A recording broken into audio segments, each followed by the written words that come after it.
¿Cómo están, amigas y amigos de Eso Nomás Te Digo? Viernes 7 de enero, 22 horas en punto, y estamos con el primer programa de este año 2022. Algunos dicen año 2020, tercera versión, porque la verdad que no se sabe definitivamente cuándo termina esta pandemia.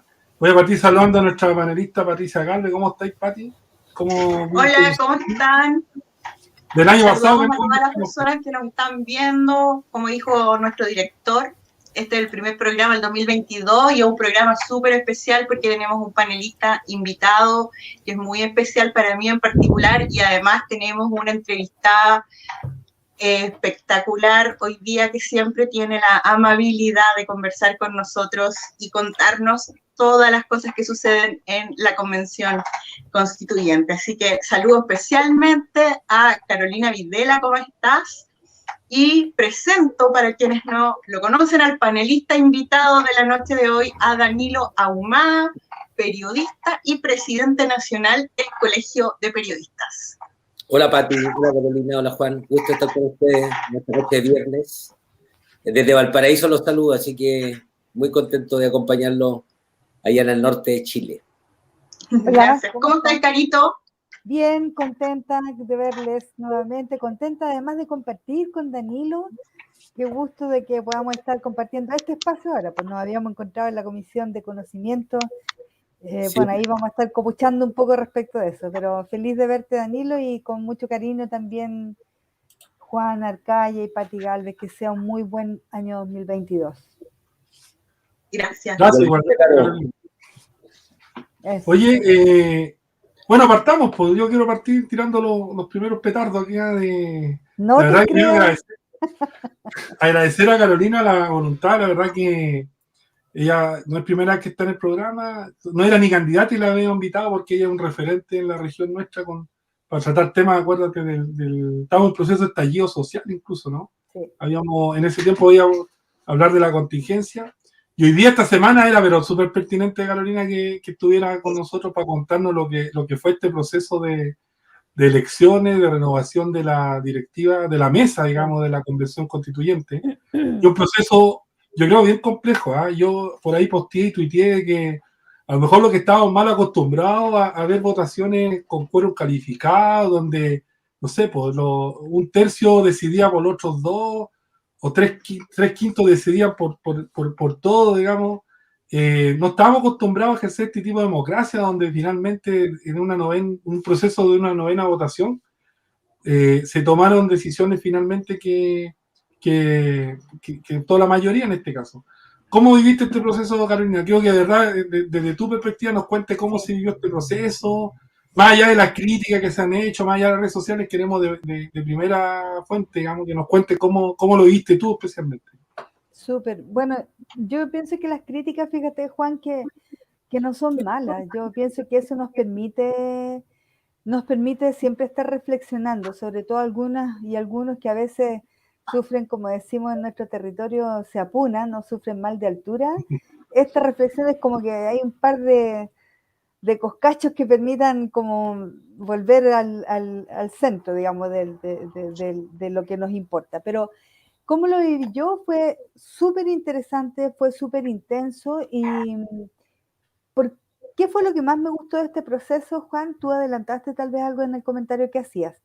Y es que desde mi punto de vista, desde lo que yo conozco, desde lo que yo vivo y percibo, en materia de ejercicios nacionales, digamos, ha sido un tremendo ejercicio democrático.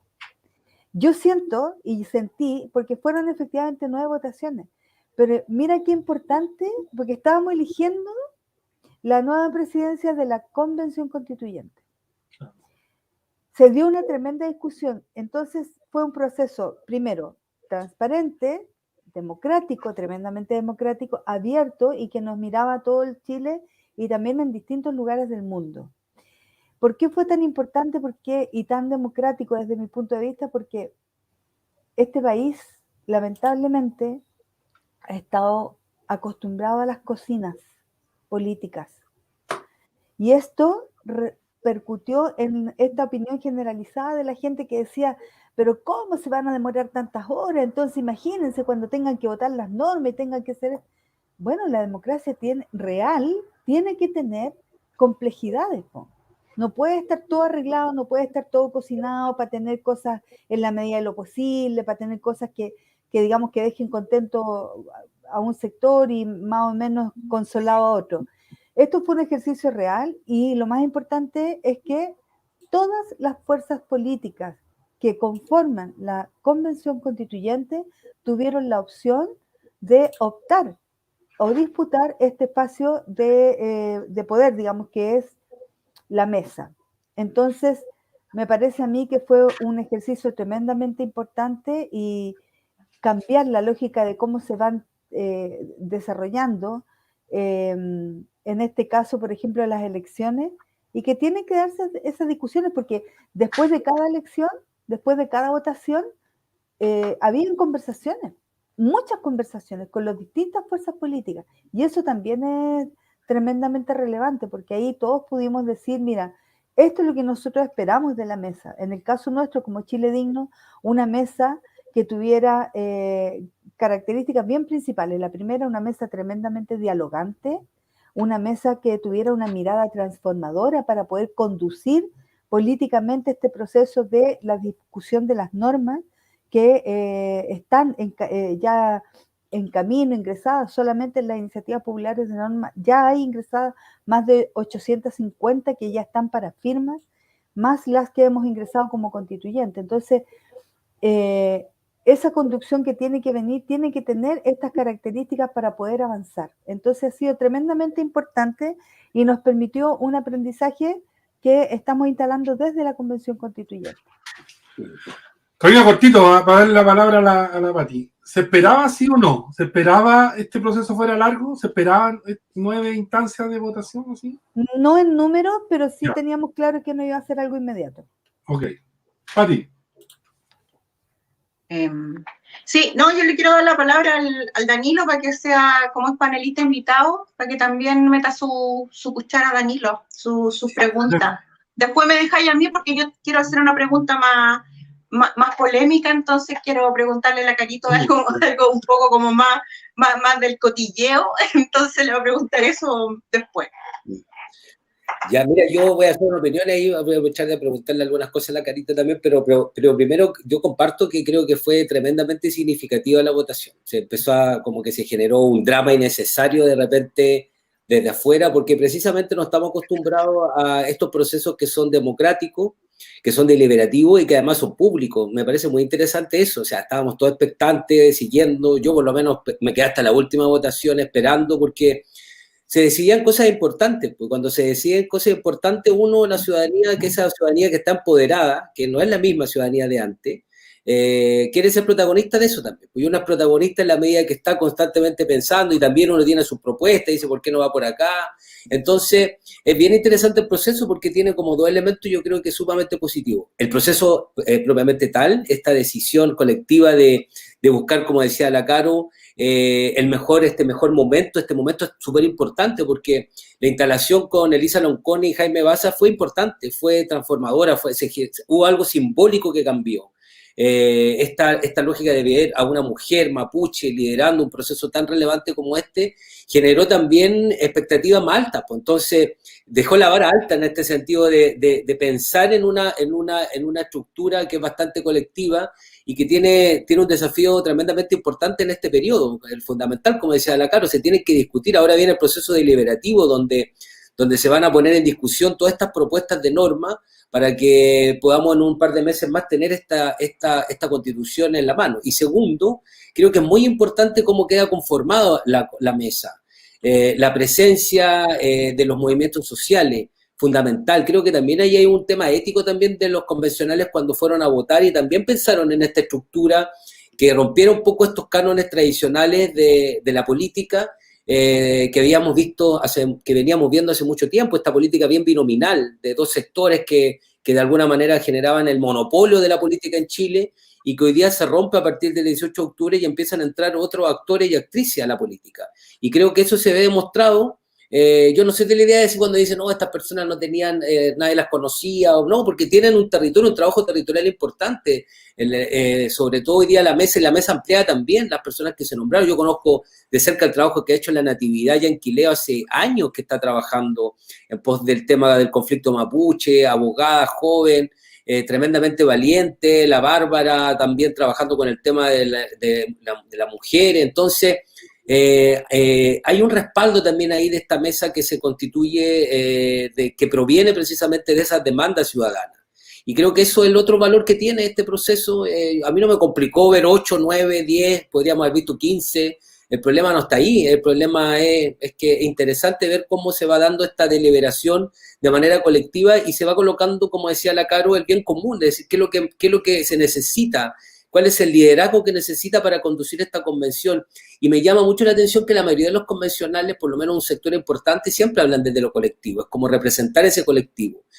Como que cambiaron, también están cambiando la lógica de ver la política, cuando de repente uno ve un político, como que se representan casi solo y hacen las cosas, quiebran pactos, quiebran discusiones muchas veces, y creo que acá se dio otro proceso distinto y yo lo valoro positivamente. Creo que es bueno acostumbrarse a estas formas de hacer democracia más participativa, más dialogante, con las diferencias que se dan y que es legítimo. Yo creo que es súper importante reconocernos en un espacio diverso, pero cuando se tiene que afrontar una decisión tan importante como quién dirige los destinos de la convención, creo que además fue acertado los nombres. Creo que los dos nombres de la presidenta y el vicepresidente son nombres acertados que generan consenso, no solamente al interior de la convención, sino que también afuera, los que estamos observando el proceso, también nos genera garantías para que este proceso se lleve de buena forma. Así que yo me quedaría con esa opinión en una primera patita. Después, si se me ocurre alguna pregunta, la Caro, porque preguntarle un poco más después de la norma o el derecho a la comunicación, que lo podríamos contar también, aprovechar el tiempo, sería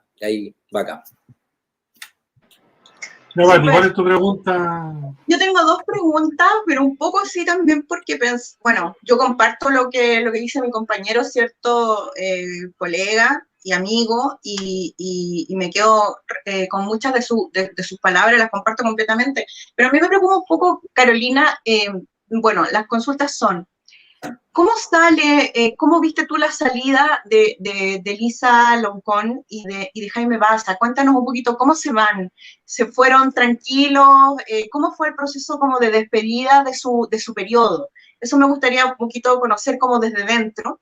Y lo otro es, ¿cómo queda el escenario? ¿Cómo piensas tú que queda el escenario de los constituyentes digamos, de derecha, de los constituyentes que son más bien de oposición, por decirlo así, frente a esta nueva presidencia y vicepresidencia de la Convención Constituyente?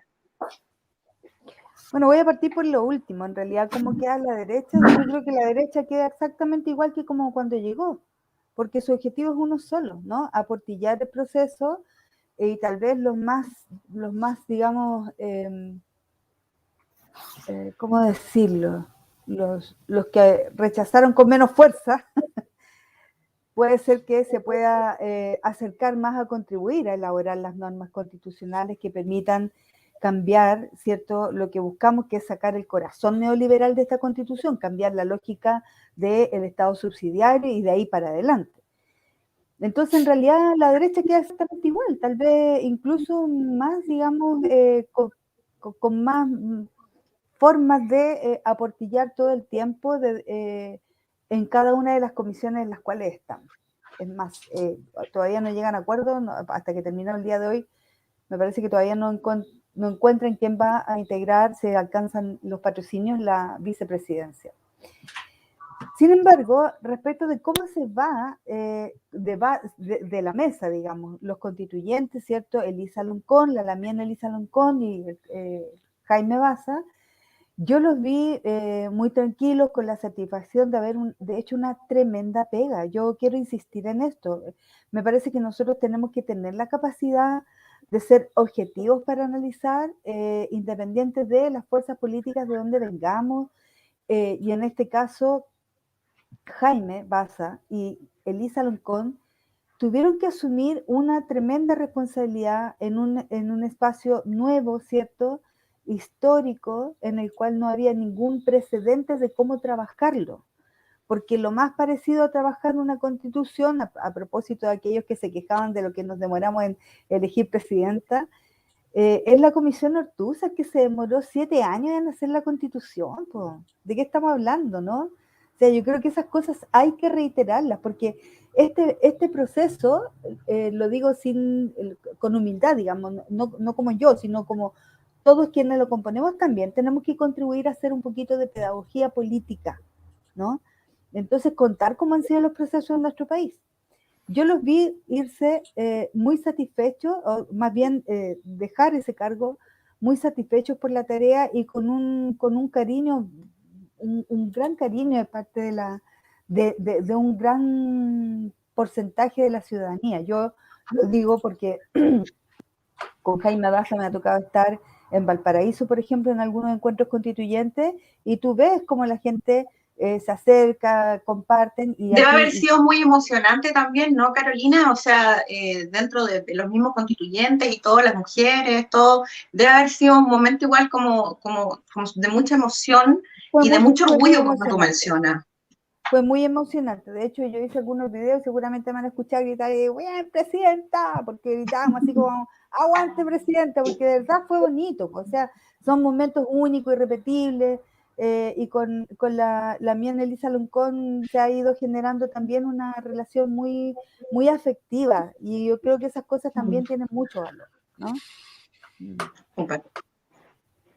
Y la otra tenéis 2 preguntas, gente. No, pues la otra la respondí. No, se hizo las 2, pues hizo. Ya. No, la otra era de cómo quedaba el escenario, pero me lo aclaró. Yo pensé que, no sé, pensé que en algún momento el escenario podría cambiar, pero me parece que sigue igual. No vamos a ver tampoco a futuro muchos cambios respecto a cuál ha sido la postura, ¿no?, de la oposición, y como bien dice Carolina, de los constituyentes que van a seguir manifestando su disconformidad, van a tratar de seguir para todo, tratar de seguir levantando litas, haciendo humo, digamos, de cosas que a lo mejor no son las más importantes. ¿Sabes qué? Sí, hay algo que sí te quiero preguntar, que respecto, me parece unas declaraciones de Jaime Baza, que las vimos en los medios, donde él decía que ya respecto a la redacción o al enunciado, digámoslo así, de muchas de los cambios que se van a incorporar en la nueva Constitución, decía que ya estaban listos. ¿Y cómo es eso? O sea, ¿realmente hay este nivel de avance que él mencionaba? No sé a qué se refiere él, no he escuchado esas declaraciones, Patricia. Lo que yo te decía que ya tenían redactadas, hablaba de redacción, que había muchas redacciones porque lo criticaban, porque decían que se iba a atrasar el proceso porque no estaba redactada la nueva Constitución. En lo práctico, así en lo práctico, no estaba redactada. Y él, sin embargo, decía que no era así y que realmente había muchas cosas que ya estaban listas. O sea, no entonces mi consulta ¿es tan así? ¿Las comisiones han avanzado tanto todavía en ese punto? Ya, mira, yo creo que para responder esa pregunta, igual hay que, para quienes nos están escuchando y a quienes aprovecho de saludar, igual hay que hacer una pequeña pasadita de cómo, así como una mini cuenta constituyente. ¿Cómo vamos? Yo creo que es importante reiterar lo que yo he dicho en todos los espacios donde estoy. El proceso constituyente tiene, en base a la reforma y todo lo que hoy día legalmente permitió esto, tiene 9 meses más 3 meses prorrogables. El cronograma, que ya está aprobado por el Pleno, ¿cierto?, considera esos 3 meses prorrogables, es decir, nosotros deberíamos estar terminando el 4 de julio. Bueno, algunos dicen, no, Carolina, el 5 de julio, ya, ok, 4 de julio terminamos a las 23:59. Y hemos trabajado en la construcción y elaboración de esto, que no tenía nada, lo dijimos, ¿cierto? Y lo vamos a seguir reiterando. Entonces, los primeros 3 meses fueron para construir el reglamento.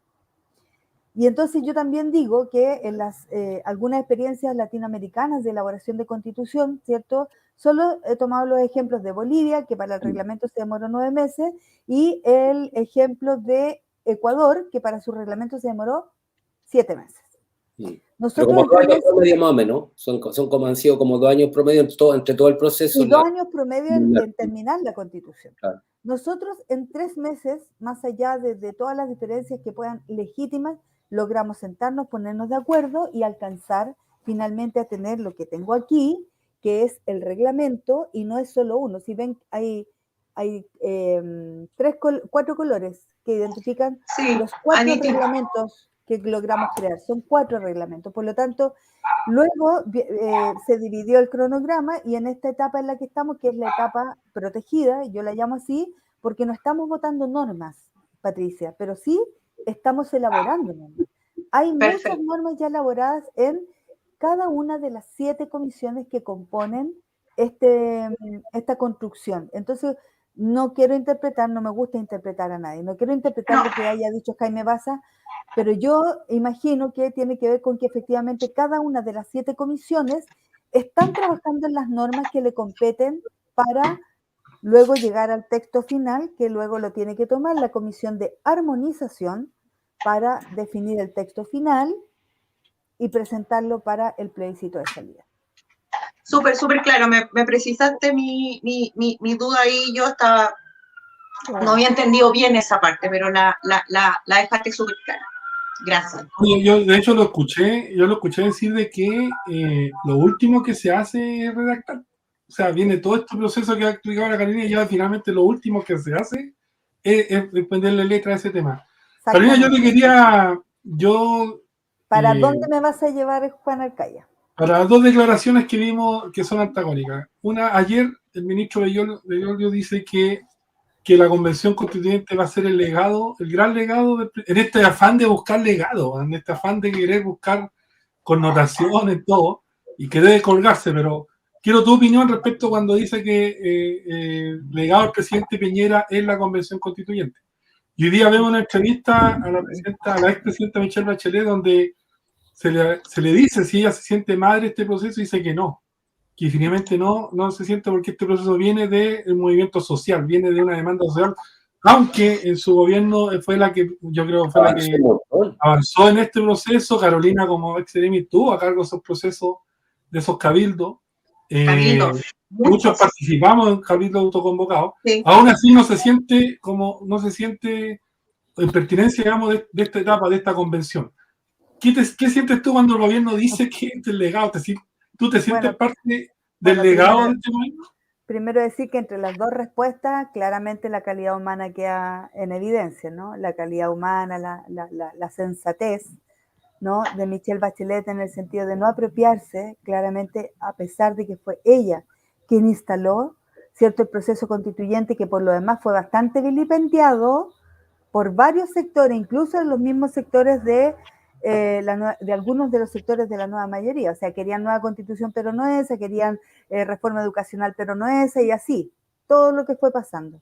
Aprovecho también a hacer un repaso ahí. Pero respecto a lo que dijo el peor presidente de la historia, a mí me parece una desvergüenza brutal. Un presidente que tiene un gobierno fracasado, absolutamente fracasado, un gobierno del cual, si yo le pregunto a alguno de ustedes, ¿se recuerdan algo del programa de gobierno de Piñera? ¿Alguien recuerda algo de su programa? No, y la promesa económica, imagínate, la promesa económica que eran importantes, hoy día estamos con una inflación más alta en los últimos 14 años. Es una desvergüenza. ¿Cuál es el legado de Piñera? Violaciones sistemáticas a los derechos humanos. Violaciones sistemáticas a los derechos humanos. Mutilaciones oculares. Jóvenes criminalizados, encarcelados, sin juicio, sin proceso, sin pruebas, más de 2 años, violación sistemática, enriquecimiento o aumento de su fortuna personal en más de un 70% durante en plena pandemia, el primer año de la pandemia. Ese es el legado de Piñera.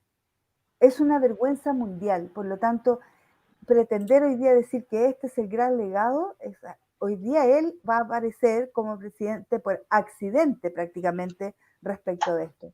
Entonces a mí me parece una desvergüenza, han perdido todo pudor, han perdido todo, bueno, es lo que son, ¿no? Viven en mundos paralelos, un presidente de un país imaginario, un gobierno imaginario que le termina declarando la guerra al Chile real. Entonces, eso es. Eso es lo que podría yo decir. Danilo. Sí, no, yo creo que, bueno, nosotros en el caso de los periodistas y los comunicadores fuimos también bastante violentados en este gobierno. Tenemos más de 300 casos de periodistas, comunicadores que, bueno, yo mismo fui detenido un 1 de mayo con cámara en mano, tuve más de casi 27 horas en un calabozo, así formalizado, querellado por el intendente, o sea, ha sido complejo también para el periodismo, para las comunicaciones este tiempo. Pero volviendo al tema como de la convención, yo creo que igual, yo también comparto, creo que esto fue maratónico, imagínense un espacio de 155 personas que no se conocen y que representan distintas sensibilidades. El ejercicio que hace Baza con la Elisa Loncón creo que es digno importante, como porque lograr hacer un reglamento en tan poco tiempo, después hacer todos estos espacios donde las organizaciones fuimos a presentar nuestras propuestas, era pasar una tras otra, o sea, la paciencia de los convencionales escuchando una y a otra propuesta, etcétera, y tratar de alguna manera de buscar este lugar común. Ahora, por suerte, creo que hay una ciudadanía que estamos pensando cosas comunes por primera vez, entonces puede ser más fácil la deliberación al minuto de donde se vayan juntando algunas propuestas de norma que hablen precisamente de eso. Creo que ahí transversalmente todos estamos por cambiar esta condición que decía la Carolina de este Estado subsidiario por un Estado que garantice derechos en el fondo. Entonces, creo que puede ser fácil ahí. Ahora, obviamente, hay una mirada, yo creo que la fuerza que tuvo ese proceso logró que los sectores más reaccionarios, la derecha más extrema, no lograra boicotear el proceso, porque buscaron varias fórmulas a nivel interno, pero también después a través de los medios de comunicación, aliados de las fake news que aparecían, y que yo creo que le hicieron bastante daño además a la convención en algún minuto, pero creo que ha habido como un resurgimiento y ha vuelto como la confianza en este proceso. Pero preguntarle a la Caro, ahora sí cómo vienen las etapas, porque yo entiendo que ahora ya termina el proceso de norma, hay una apertura también, es poco tiempo, es muy poco tiempo a sacar una constitución con todas las etapas que están propuestas. En el fondo ahora viene un proceso además donde van a ampliar la participación, donde las organizaciones volvemos a hablar, donde vamos a volver a participar. Entonces, ¿cómo están proyectando este nuevo tiempo? Porque ahora terminan en febrero, entiendo, con la incorporación de las iniciativas de norma. Hubo un problema también ahí, yo creo que hubo una pequeña crítica cuando eran muchas firmas también para las organizaciones de repente que estaban juntando, entonces a lo mejor ahí algo a lo mejor faltó para poder también haber incentivado las iniciativas populares de norma. Como una pequeña crítica, lo digo ahí porque muchas organizaciones hoy día están tratando, juntar 15.000 firmas es bastante. Nosotros estamos con la Federación de Colegios Profesionales presentando una propuesta de norma popular en materia de recuperar la tuición ética en los colegios profesionales y ha sido sumamente difícil. Lo digo por experiencia. Entonces, ¿cómo ven ustedes, proyectan este tiempo donde las organizaciones vamos a volver a estar presentes? ¿Cómo se abren de nuevo los cabildos? ¿Cómo se logra mantener este espíritu que fue el espíritu del 18 de octubre, que estaba con los cabildos, con mucha gente? Nosotros tuvimos aquí a Jaime Baza, yo comparto lo que decía la Carolina, Jaime Baza siempre estuvo en los cabildos, siempre estuvo conversándonos, hablándonos sobre la Constitución, sobre la nueva Constitución, Jaime y otro, obviamente, porque esto no se personaliza en alguien, sino que es un movimiento social. Entonces, la pregunta central es cómo se logra mantener este espíritu, Caro, de esa participación permanente de la ciudadanía, para que cuando tengamos que ir a votar, votemos precisamente sabiendo que ahí está nuestra voz, ahí está nuestra presencia de alguna forma. Bueno, mira, yo pienso que aquí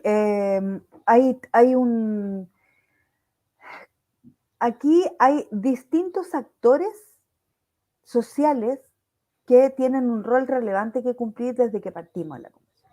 Uno de esos son los medios de comunicación.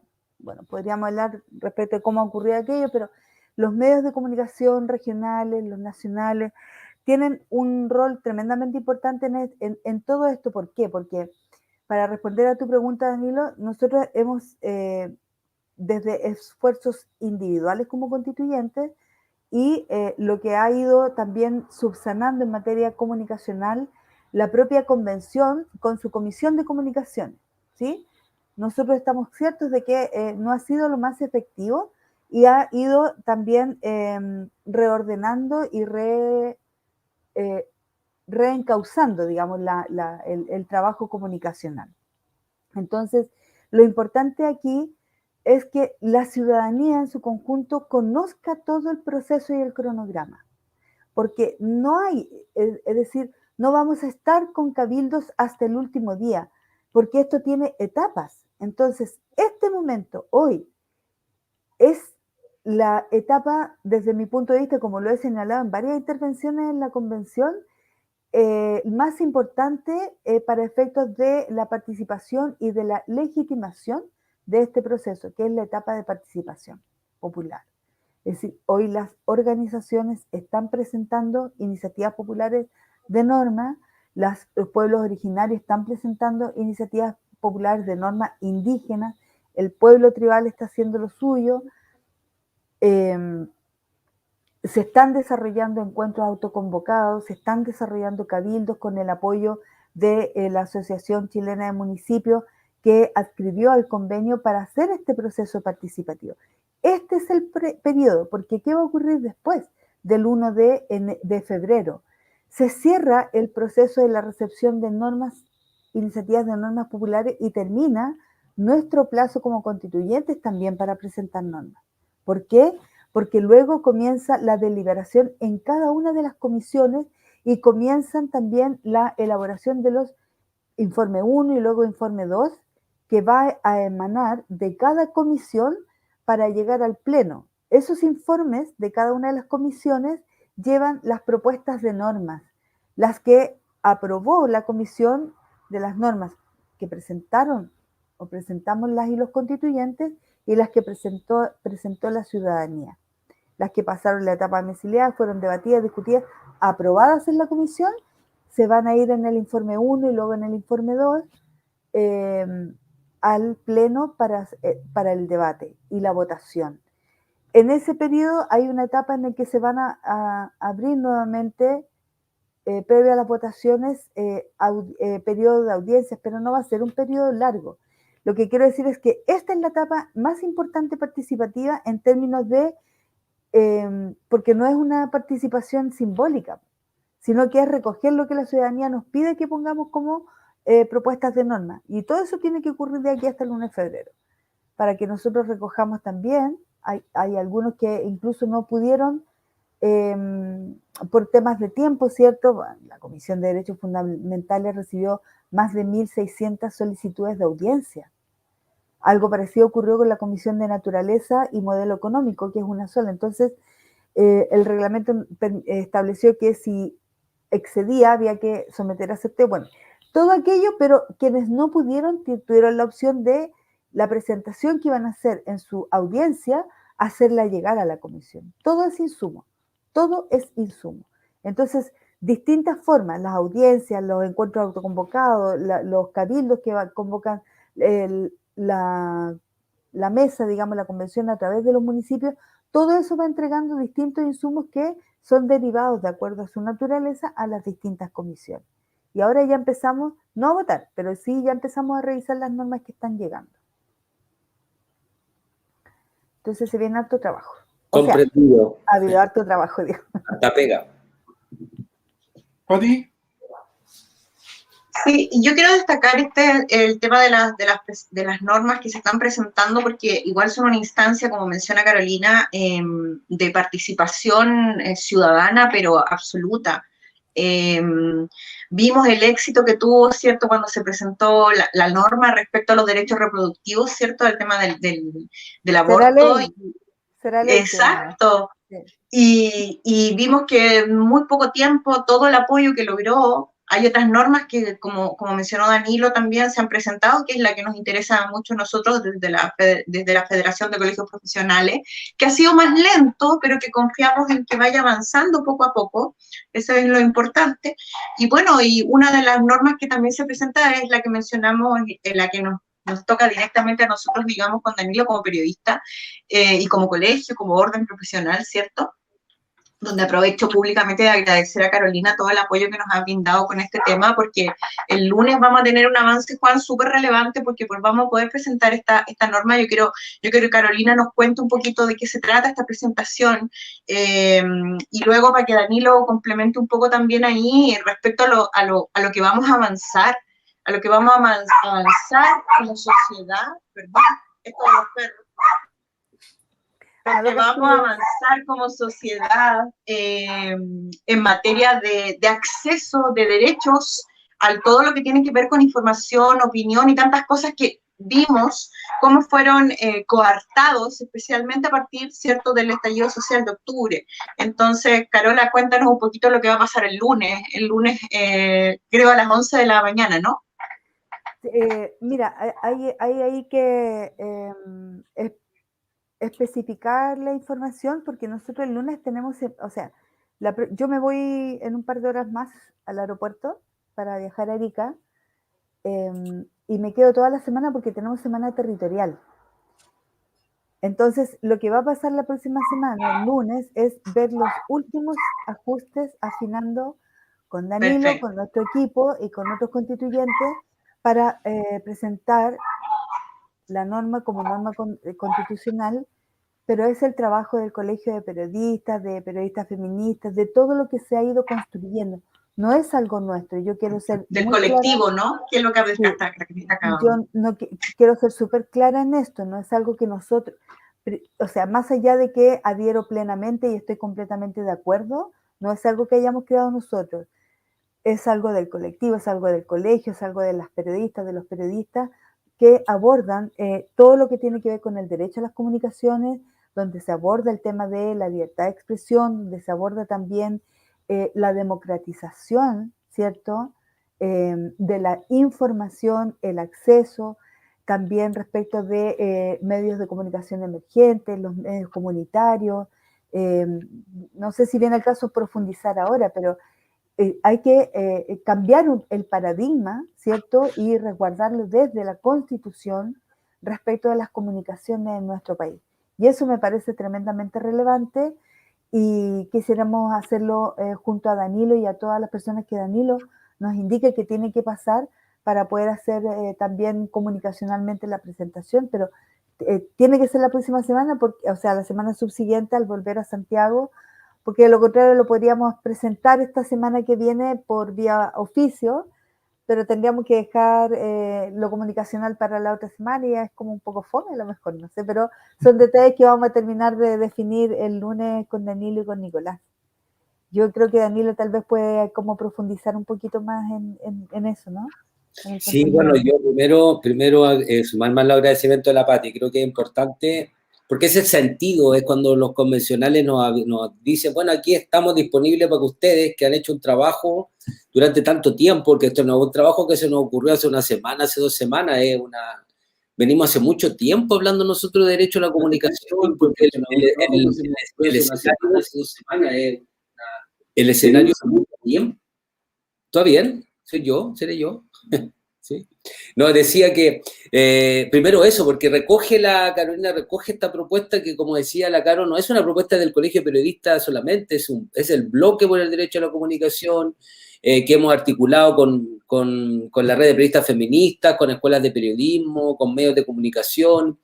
Y para nosotros ha sido sumamente interesante, pero difícil esto, porque el concepto, nosotros tenemos el diagnóstico, todos tenemos el diagnóstico de que hay concentración en los medios, que hay poca pluralidad, que en los medios están concentrados, no solamente desde los contenidos, sino que quienes son los dueños de los medios de comunicación en Chile, poca regulación, una falta de política pública en materia de comunicaciones desde, no sé, de 30 años, sino que estamos hablando de mucho más tiempo, donde no ha habido política de comunicación, donde la política de comunicación era la que no había, eso se planteaba en algún minuto, entonces sin políticas de fomento, sin considerar los medios de comunicación con el rol social, sin reconocer los territorios, con criminalización de las redes comunitarias, persecución o sea, todo eso era el diagnóstico que nosotros teníamos y nosotros decíamos, bueno, ¿qué necesitamos hacer? Avanzar hacia tener más medios de comunicación, necesitamos pluralismo, es el corazón del proyecto, de la norma. Y lo otro, cambiar un paradigma súper importante, que es decir, sentirnos no solamente como el que consume una información, sino que el que produce información también. Y por eso que nosotros hablamos de este derecho a la comunicación, que es más amplio, es cambiar los paradigmas, donde los territorios se empoderan, pueden construir sus propios espacios comunicacionales, se entiende la comunicación como un derecho en el fondo. Pero además el Estado también cumple un rol distinto, y el rol del Estado, que había sido un rol del Estado que observaba cómo funcionaba en los medios de comunicación en el mercado. Esto era como, de hecho, las veces que nosotros fuimos a reclamar, muchas veces como colegio periodista, el tema económico, se nos decía, bueno, si está bajo la regla. De hecho, piensen que la Constitución del 80 dice que se prohíbe tener monopolio de medios de comunicación estatales. No tenemos medios, pero no habla nada de los privados. Entonces los privados utilizaron o han utilizado el espectro radioeléctrico a su antojo. Hoy día la concentración, ayer lo conversábamos en otro programa con la Antonella Esteban de la Radio Universidad de Chile y hablábamos, ¿cómo se concentran? Hay un 70% que son los dueños de las mismas radios, por ejemplo. Eso no corresponde en una democracia porque efectivamente hay una mirada sesgada y no se muestra en la representación completa de la sociedad. ¿Para qué decir en las regiones? Porque en las regiones hay menos incentivos, menos recursos, los fondos de medios. Imagínense que los fondos de medios a nivel nacional llegan a 2.000 millones de pesos frente al avisaje estatal, que la mayoría de esos recursos llega al Mercurio y a la Tercera, que son, estamos hablando sobre 20.000 millones de pesos, estamos hablando sobre el 10% destinado a muchos medios de comunicación a nivel nacional. Eso es avisaje estatal. Y ese tipo de cosas había que regularla, había que pensarla. Nosotros no estamos en contra, nosotros nunca hemos hablado de expropiar los medios de comunicación, porque aquí aparecen los fantasmas, pues, que se va a atentar contra la libertad de expresión, que van a aparecer los medios, aparece inmediatamente. No era eso, no era eso. No era eso, no. Nosotros respetamos la libertad de expresión, pero además respetamos las distintas líneas editoriales. Si el tema es que las líneas editoriales tienen que tener algunos mínimos, por ejemplo. Nosotros estamos hablando de que la Constitución garantice la libertad de expresión, pero considerando dos elementos centrales. Que considere que bajo ninguna circunstancia se pueden realizar discursos de odio, por ejemplo, y el tema del negacionismo. Elementos mínimos para una democracia. Hoy día las fake news lo único que hacen es levantar muchas veces el odio y obviamente nosotros creemos que tiene que haber una limitación. Eso no se trata de que se atente contra la libertad de expresión, pero tienen que haber ciertos parámetros. Y en materia de derecho a la comunicación, nosotros pensamos que el derecho a la comunicación es un gran paraguas. Además, hay una cosa súper importante, que en este nuevo paradigma de cómo se está construyendo la ciudadanía, para nosotros el derecho a la comunicación es un derecho tan relevante como el derecho a la salud, a la vivienda, al transporte. Esa categoría nosotros le estamos dando precisamente por lo que significa. Y en este contexto, ese derecho a la comunicación debería consagrar otros derechos, obviamente la libertad de expresión, el ejercicio libre de la prensa, que hoy día todo el mundo dirá, oye, pero si en Chile existe la prensa libre. No necesariamente.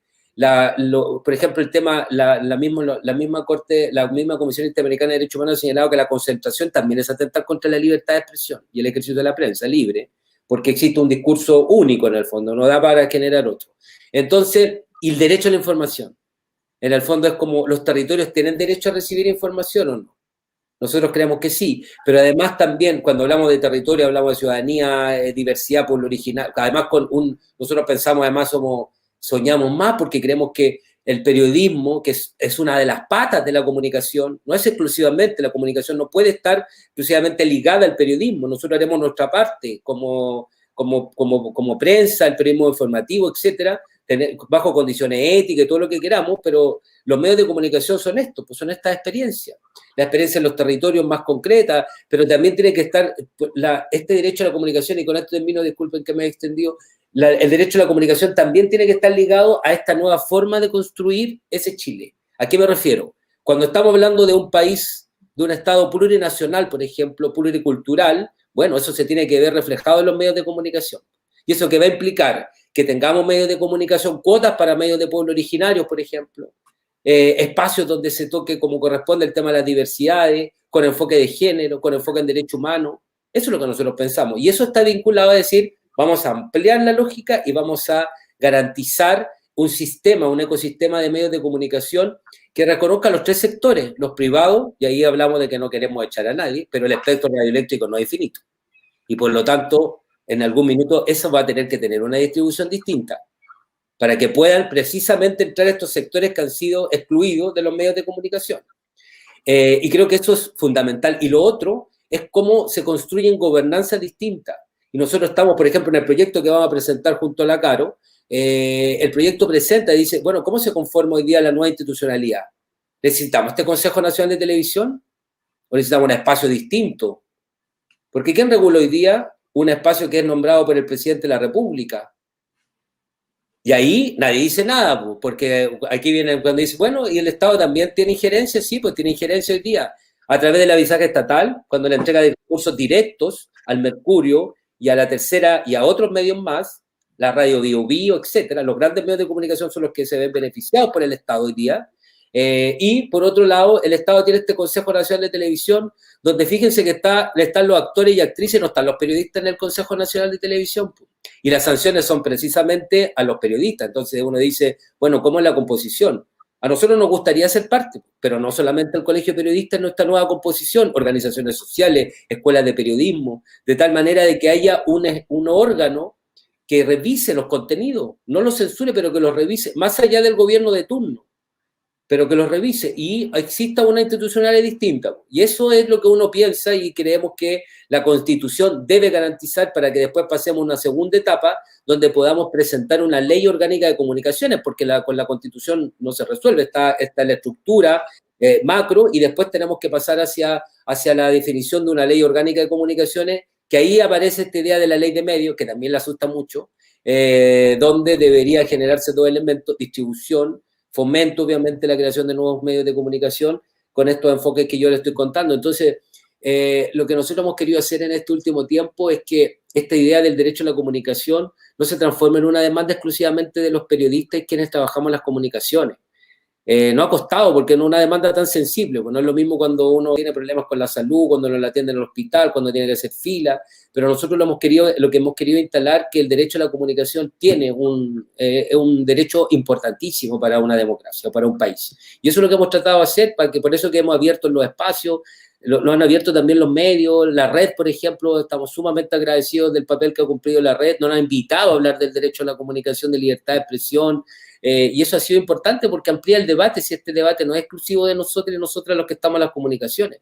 Y creo que esta idea de instalar esta propuesta de norma, bueno, viene a representar un poco esa demanda que ha sido histórica del Colegio de Periodistas, pero también de muchas organizaciones, y yo creo que también hoy día es una demanda que está incorporada dentro de la ciudadanía, que ha criticado a la televisión, que ha criticado a los medios, que a lo mejor no es tan explícito, pero efectivamente está incorporada en la ciudadanía la necesidad de contar con más medios de comunicación y medios de comunicación que tengan este enfoque en derecho humano, obviamente, pero por sobre todo que contribuyan a la discusión y al debate, fuera las fake news, fuera las noticias falsas, fuera estos discursos de odio, etcétera, pero que efectivamente contribuyan, como debería ser un medio de comunicación, al debate público, que es lo que uno esperaría de un sistema de medios de comunicación pluralista, un ecosistema sano, digamos así, de comunicación. Sí. Disculpen la atención, pero un tema...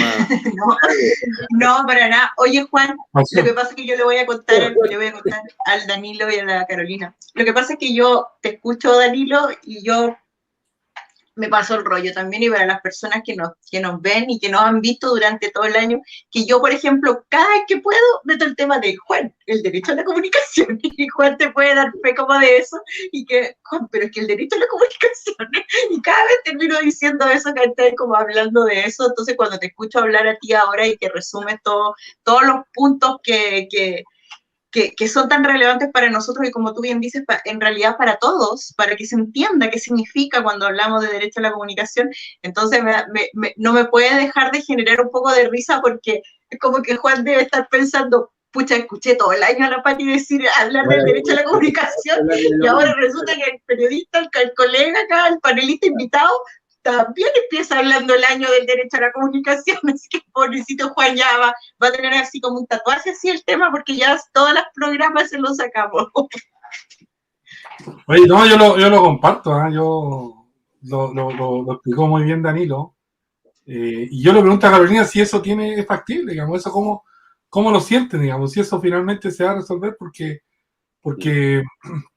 esta campaña que recién vivimos fue grosera, ¿no? Fue un tema que realmente uno, por más que la Pati, claro, insistentemente lo dijo, en cada uno de los programas trata de siempre meter la punta del tema de las comunicaciones, pero en estas últimas elecciones lo sufrimos. Fue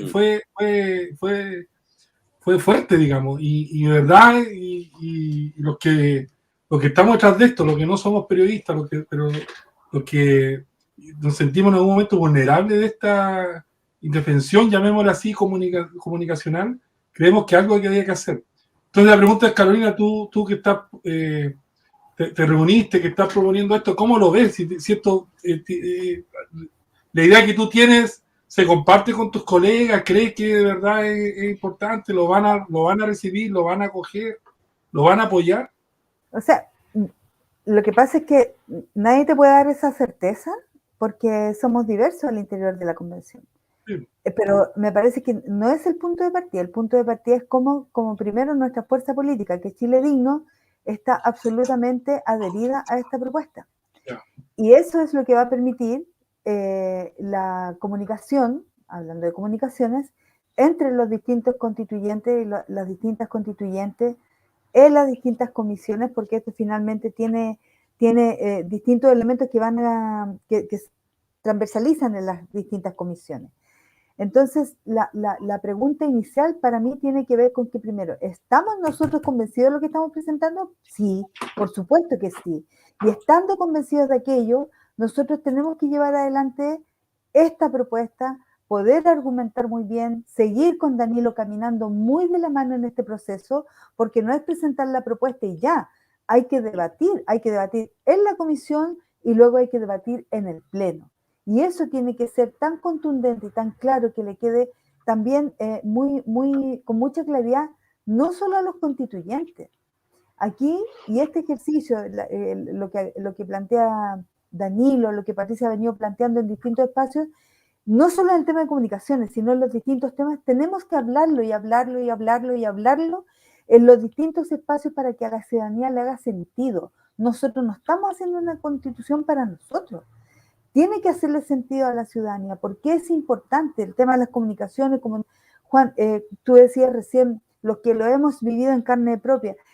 Me voy a salir un poco de eso y de mi rol de constituyente y te voy a hablar como militante del Partido Comunista en este rato, que hemos sufrido, pero como el que más, las lógicas de las comunicaciones respecto de los comunistas come guagua, los que vamos a convertir Chile en Cuba, Venezuela. Todavía hay gente que cree que nos comemos la guagua. Hay gente que cree que nos comemos la guagua. Yo sé lo que estás pensando, Juan Arcaya, no lo digas, te estás riendo. Pero el tema es que más allá de lo anecdótico, los medios de comunicación han sido brutales en este país. Recuerdo el caso de Marta Ugarte, horriblemente asesinada, ¿cierto? Y lanzada al mar luego de haber sido brutalmente torturada. Y cuando aparece su cuerpo, la prensa lo que dice es que fue asesinada por un crimen pasional, ¿no? Todo aquello que desvirtúa las realidades y que relativiza el valor de lo que tiene que cumplir como función social las comunicaciones en un país. Esas son las cosas de las que tenemos que hablar. Efectivamente, la hegemonía de los medios de comunicación, todo aquello es importante, pero también tenemos que hablar de cuál es la función social que cumplen las comunicaciones, los medios de comunicación, el periodismo, el ejercicio de la profesión y los distintos espacios donde se comunica. Este mismo ejercicio que estamos haciendo nosotros hoy aquí, en Eso Nomás Te Digo. Juan me sorprendió varias veces, yo de repente los viernes me conecto para escuchar, aunque esté haciendo otra cosa, ahí estoy escuchando, porque es importante lo que estamos diciendo, lo que estamos comunicando, y yo espero que haya muchas personas en este rato escuchando el programa o que lo puedan ver después, porque hay que hacerse parte de este proceso. Hay que hacerse parte de este proceso y así desde adentro de la convención nosotros también podemos interactuar de una manera distinta con la ciudadanía comunicando todo esto que tenemos que llegar adelante. ¿Por qué estamos proponiendo tal norma? ¿Por qué estamos planteando la importancia de tener un Estado social garante de derechos y no un Estado subsidiario? ¿Qué vamos a hablar cuando hablemos de la propiedad privada, su función social? Todo aquello, cuando hablemos del Banco Central, que puede ser tan lejano para algunos, incluso para mí. Hay que abrir este espacio para todas y todos. Carolina, ¿cuál es? Ya lo adelantaste, pero si te pidiera tres propuestas, digamos, llamamos así, que van a ser altamente discutidas, que tú crees que se van a discutir, yo digo, tal vez con pasiones, porque trasciende la ideología. ¿Tú puedes adelantar tres? ¿Tú crees cuáles son las tres más discutidas que se van a dar en lo que venga en este proceso constituyente? Bueno, desde mi punto de vista las mías son más impopulares que cualquiera en realidad, pero yo creo que y pienso que, porque estoy hablando por mí, digamos, no por todo mi colectivo, porque obviamente nosotros estamos ahí viendo el tema de determinar el estado subsidiario, que claramente va a ser una discusión pasional, así como el modelo económico también. Eso es un hecho, el sistema político es un hecho que va a ser muy, muy, muy discutido, muy, muy, muy apasionado, el sistema de elección también, ¿no?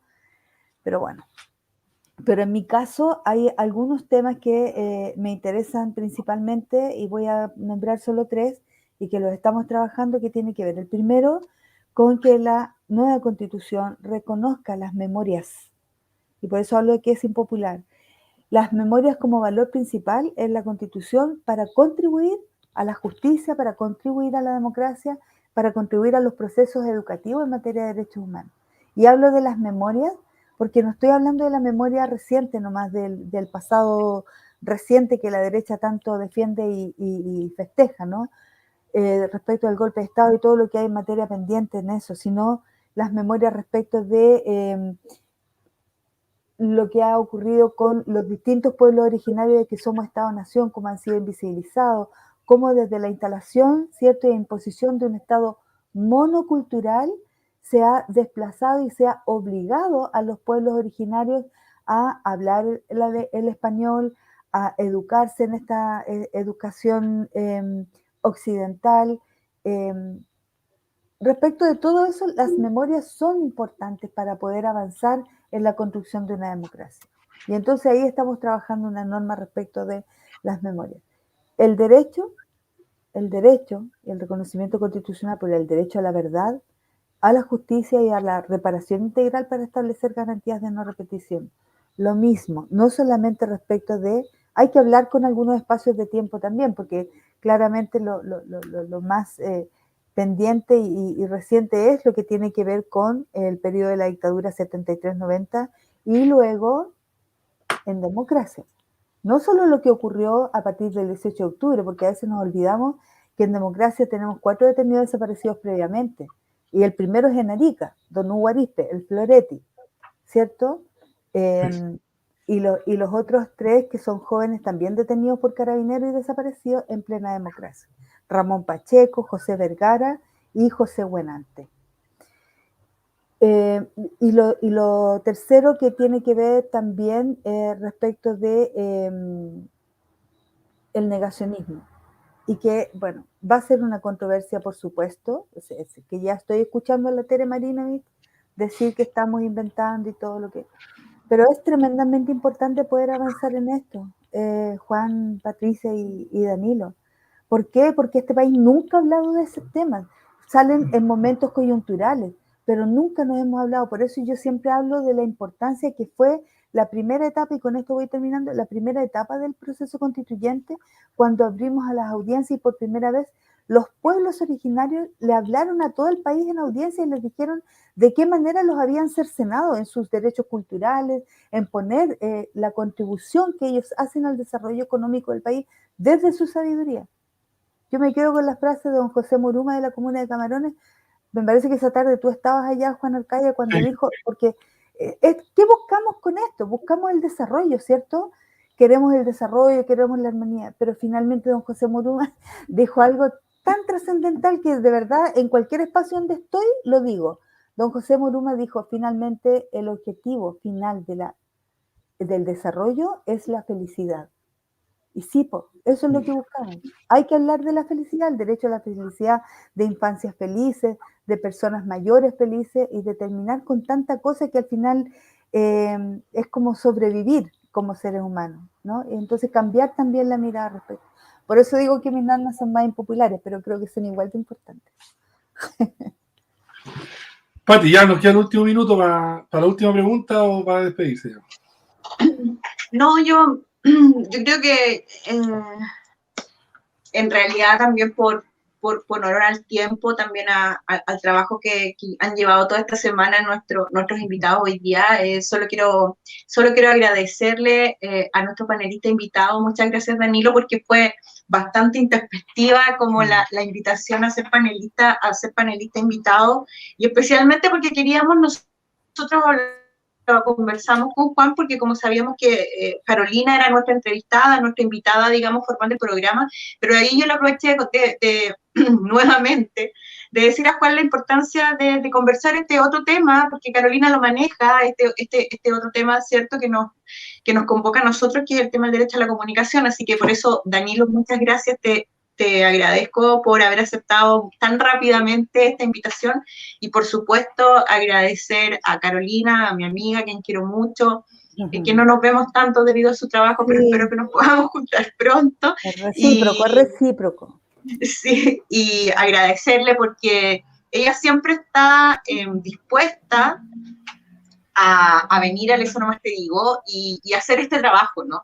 Este trabajo que tiene que ver con la educación cívica, que es algo que nosotros también buscamos a través de este programa, a informar lo que está sucediendo, a aclarar los puntos y a generar esta conversación que luego tenemos la suerte de que se repite muchas veces y que muchas personas quedan ya a caballo de los temas que son relevantes. Así que eso, Juan, agradecer simplemente, y que tengamos un muy buen inicio de año todos, porque esta es la primera semana del año, entonces que todos y todas tengamos un año lleno de esperanza. Eso. Gracias, Pati. Danilo. Y agradecer obviamente a Pati, a Juan por este espacio. Creo que así se construye comunicación y me gustó mucho el espacio, muy cómodo además. Aprovechar en este espacio, agradecer a Carolina, que nos vimos, porque ella nos invitó al Colegio de Periodistas a exponer, como ha estado muy preocupada Carolina, y también cuando hablábamos de esta transversalidad que ha generado el derecho a la comunicación, pues nosotros hemos hecho un trabajo de hormiguita, desde que eran candidatos un montón, nos juntamos con más de 100 candidatos primero, después ganaron un montón de ellos, nos volvimos a juntar, estamos en reuniones periódicas, y es súper transversal el derecho a la comunicación, desde Patricia Poli, C.B.A. Sánchez, hay Natividad y Enquileo, hay un montón de convencionales que hoy día están detrás de este proyecto, y obviamente para nosotros es muy importante que Carolina encabece obviamente este espacio de presentación de la norma junto a todos estos patrocinios que nosotros esperamos tener.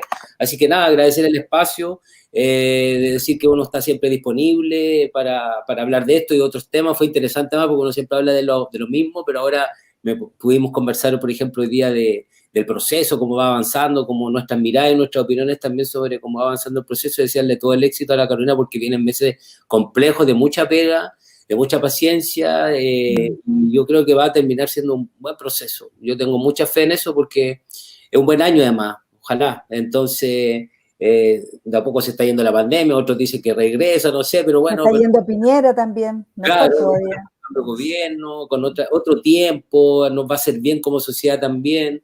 Entonces creo que, bueno, que nos deseamos éxito y suerte a cada uno de nuestras vidas personales y también en lo colectivo, que siempre es tan importante. Oye, yo le voy a dar el minuto a la Carolina, pero no para que se despida, primero para que me responda hasta cuándo le aguantan a la Marinovic que no use el tapabocas, que no use mascarilla. Oye. Por ahí estaba leyendo, parece que ya la Seremi Salud... La Marinovic, sí, se le abre sumario a través de la Seremi de Salud, pero también a través de nuestra comisión de ética, porque me parece que yo se lo dije ayer, nos cruzamos en un pasillo y le pedí, por favor, ponte la mascarilla de una vez. ¿Cuál es tu objetivo? ¿Quieres provocar? ¿Qué quieres? ¿Qué quieres aquí? ¿Qué quieres? Entonces se devolvió y me dijo que ella podía explicarme por qué no usaba la mascarilla. Entonces me preguntó, ¿quieres que te explique? Y yo le respondí, no quiero que me expliques, quiero que te pongas la mascarilla. Entonces se dio vuelta y se rió y dijo, entonces no le explico. Y entró al hemiciclo, pero a mí lo que más me enfurece es que ella pasa sin mascarilla por al lado de los trabajadores, por al lado de los guardias, por al lado de las señoras que están a cargo de la limpieza de los espacios que nosotros ocupamos. Entonces, no hay ningún respeto por la gente. De verdad es indignante, además de todo lo que ella representa, esa desconsideración y que me demuestra qué es lo que es todo su sector de la derecha, pues despreciadores de la vida, de la gente, les da lo mismo, ¿no? Entonces, muy bien merecido el sumario y espero que tomen todas las... Y ella habla de dictadura sanitaria, pues ella, dictadura sanitaria. Es que mira, ¿sabes qué? Y no sé cuántos minutos nos quedan, pero el punto es el siguiente, Juan. Siempre hay tiempo para hablar de la Marina del papel al lado. Uno tiene que siempre respetar las decisiones porque hay constituyentes que no se van a vacunar, hay personas que no están de acuerdo por religión, por credo, por lo que sea, y es respetable. Sin embargo, y puedo generar una polémica con lo que voy a decir, pero si vas a asumir un cargo de elección popular, tienes que estar dispuesto a cumplir con las reglas mínimas del juego, porque si no, ¿cuál es el...? O sea, si no eres capaz de respetar lo que está ahí y que lo asumiste, o sea, no sé qué tipo de constitución vas a construir. ¿Qué es lo que planteas para la convivencia entre las personas? No es el punto que no quieras usarla o no, sino que tú te involucraste en un proceso donde habemos muchas personas y entonces tenemos que cumplir con medidas que ha establecido la Autoridad de Salud porque estamos en la pandemia más grande que hemos vivido en los últimos 100 años. Si no te da la cabeza para entender eso, entonces no entendiste nada más de la vida. Eso. Sí. Oye, Carolina, agradecidísimo de nuevamente aceptar esta invitación. La buena noticia, te quedan, no sé, un rato más te viene de Arica, así que sí. Ojalá nos podamos ver acá. Sé de que estás participando, sé que el compromiso siempre está. Te he visto en las localidades rurales, te he visto conversando con la gente, socializando. Recibo tus reportes semanales del trabajo. Los boletines de la Rosita Trigo, ahí la artista, sí. Uno está informado a cada rato de lo que están haciendo, así que eso de verdad se agradece. Super. Así que, Carolina, gracias por la invitación, por haber aceptado la invitación. Espero que hay que seguir conversando porque este proceso es largo, así que te vamos a seguir invitando y ojalá sigas aceptando venir al programa para contarnos. Sí. Último minuto, Carolina, para decirnos chao. ¿No? Sí, no, solo decir que vamos a la semana territorial, pero por el hecho de que pasamos a fase 3, retrocedimos. Esta semana la mayoría de las actividades las vamos a priorizar de manera virtual, son muy poquitas las presenciales y solo van a ser en Arica, no nos vamos a trasladar a ninguna comuna rural porque Arica pasó a fase 3. Así es que eso, cuidarse, seguirnos cuidando y seguir trabajando en el proceso constituyente, a creer en el trabajo y a convertirse también ustedes en constituyentes territoriales. Así que eso, gracias, Carolina. Muy fraterno. Gracias, Pati. Gracias, Danilo. Nos dejaron convencidos, así que no. Estamos listos. No hay por dónde poner duda, así que un abrazo, cuídense y nos vemos la próxima semana. Abrazo, buen año. Abrazo para todos, para todas. Gracias. Chao, chao. Chao.